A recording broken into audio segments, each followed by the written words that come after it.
What's going on, good people? This is your boy KJ, your favorite neighborhood creator man, and I am back.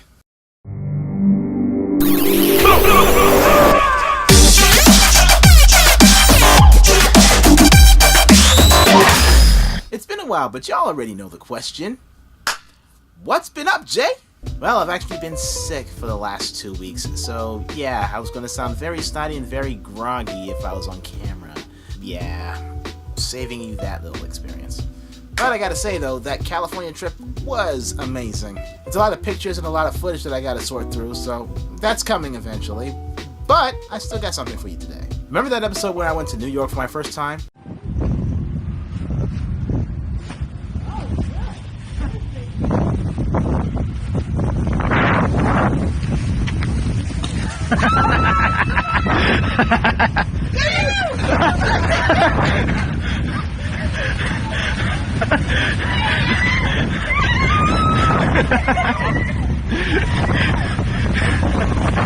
Yeah, besides missing a snowball hit that I forgot to put inside the video, stupid me, there was something else that I actually did there, which was, quite frankly, one of the biggest highlights of that entire trip. Some of you guys probably don't know the story of the Brownstone Restaurant in New York, Brooklyn.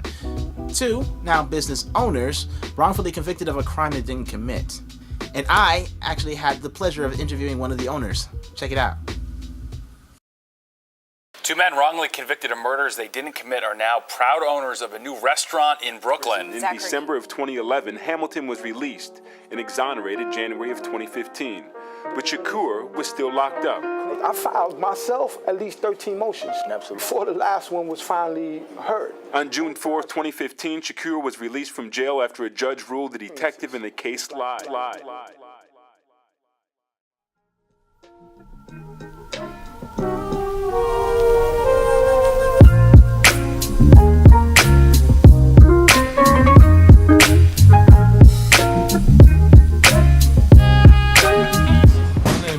Hamilton, one of the owners of the Brownstone Bar and Restaurant, 277 Gold Street, Brooklyn, New York.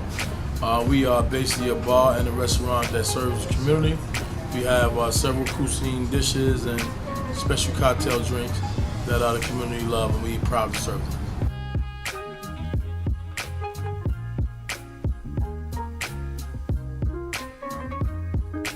I wanted to open a business. I had the entrepreneur bug, and the opportunity came for us to open this restaurant, and I jumped at it. I like to provide service to people, so in any industry where service is being provided, that's me.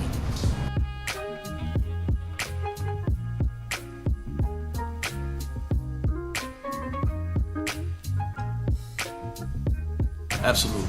Can you tell me a little bit about that as well? Well, I've been studying law from an unorthodox perspective for 30 years.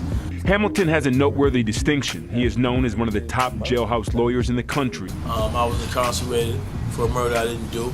I had to learn law to be able to defend myself and be able to help others who was in my situation.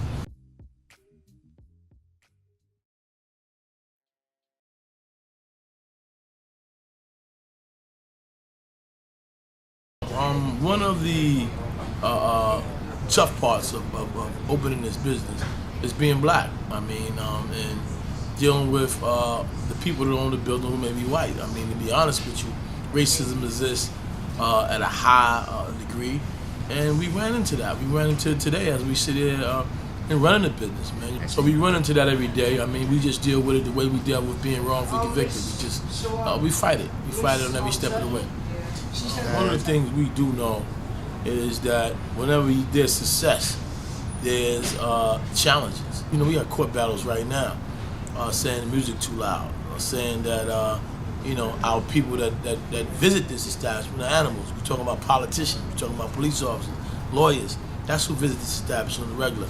But we have the audacity of our owner calling our patrons animals. So, we're gonna have this as long as you got racism, as long as you got people that don't understand our culture, you're gonna have ignorance, and we're gonna deal with it professionally through lawyers and through the proper procedures. But we look forward to that. It's just an American experience.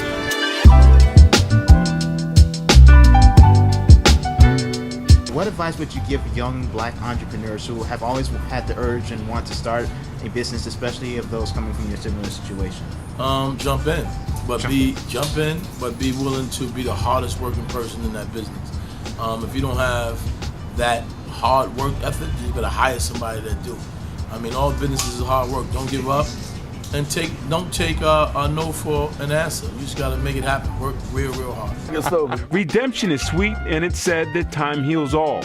But nothing beats freedom, or answers the question, how many Derek Hamiltons or Shabaka Shakurs are there? That about does it for today's episode, guys. I'm glad to be back. Like I said, still getting better, still, pacing myself to make sure that, I'm getting closer to 100% and not overworking myself. So slowly getting there. Also, new streaming schedule is out. I'm actually releasing all of my streaming updates and schedules via Twitter now. So if you are not following me on Twitter, you better get to work, my friend. All right, guys. So I'll see you again next week with another Keyed In. Key J, your friendly neighborhood creator, man. Signing off. Later.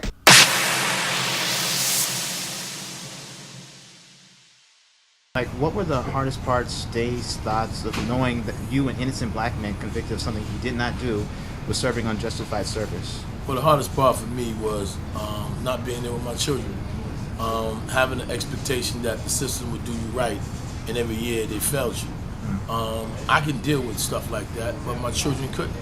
Letting them grow up without a father was the most hardest part of that. And how long was it that you were away from your children? 21 years. 21 years. A motto at Brownstone, man, you come in as a stranger, you leave as a friend.